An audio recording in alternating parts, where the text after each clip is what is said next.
Sure, I imagine everybody in this crowd would say, yes, protect our right of free speech, protect our right to our religious values. But as soon as it comes to putting something in your mouth or in your lungs, you say, you don't have enough sense to decide what you should do, so we are going to use the heavy hand of government, come down and protect you against yourself.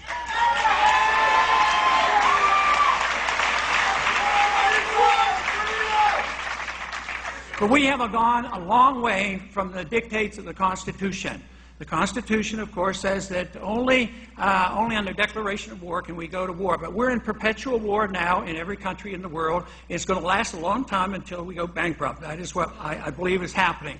But we have done a few other things that aren't conservative, as far as I'm concerned, endorsed by both political parties. And one is that we have now endorsed the principle of preventive war. Another term for preventive war is aggressive war, starting wars because someday somebody might do something to us. That is not part of the American tradition.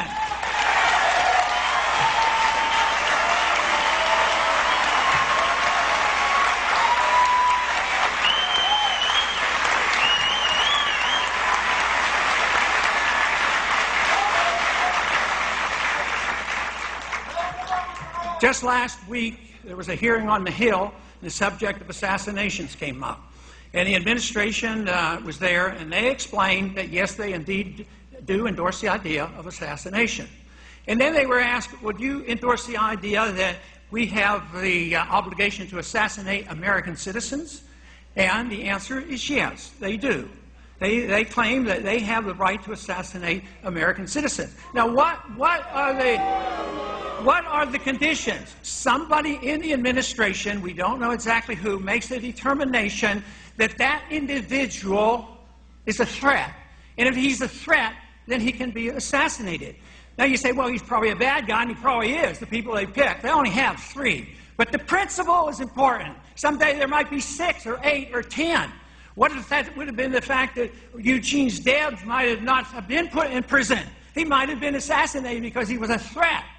So this is not just casual talk. This is not radical left-wing liberalism protecting civil liberties. This is protecting the whole integrity of our country and our Constitution and the rights of the individual.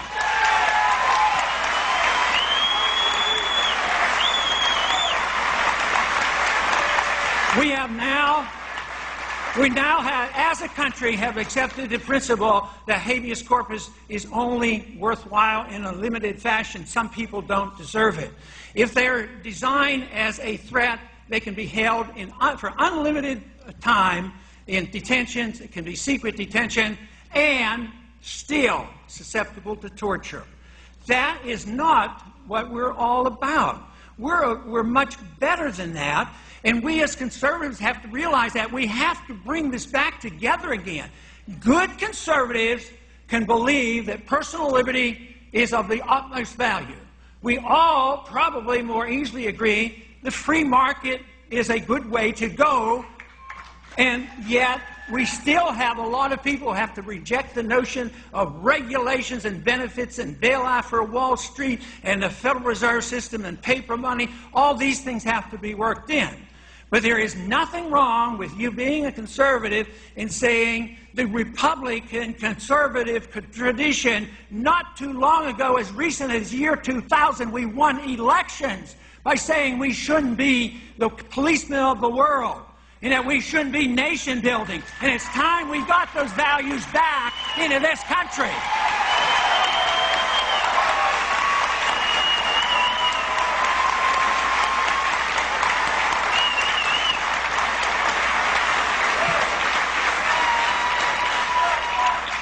I believe we're on the verge of something very significant. I've spoken out quite a few times on college campuses in the last couple of years, and the reception is fantastic.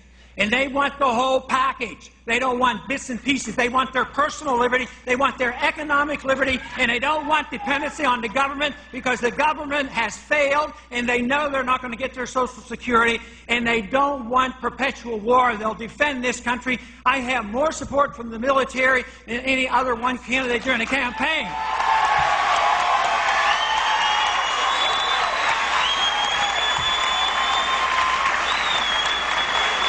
So let us take this opportunity. Let us take this opportunity, and for those of you who disagree, all I ask you to do is think seriously about it. Think about it and read about it and study it and put it in context and say, maybe that has a point. You know, during the campaign, the presidential campaign, you know, off in the corner, laugh at him, all this stuff. Then all of a sudden, the crash that I was predicting and talking about and said we were on the verge of and we were beginning, it came. And then all of a sudden now, Fox News Networks had me on their TV about 60 times since the campaign was over.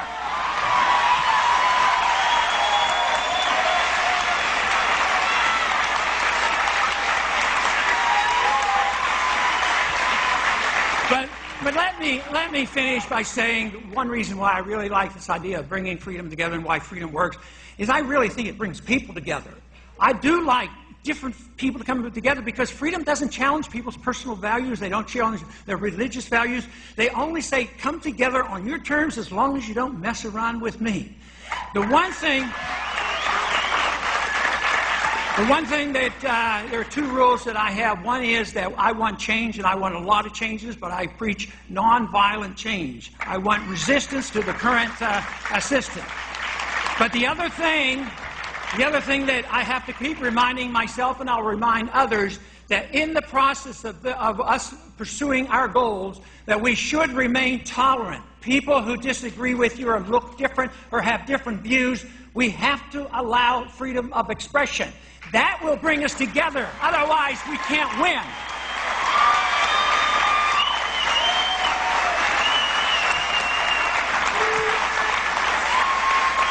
So I thank you very much for this opportunity to visit with you. I hope it is challenging because we're in challenging time.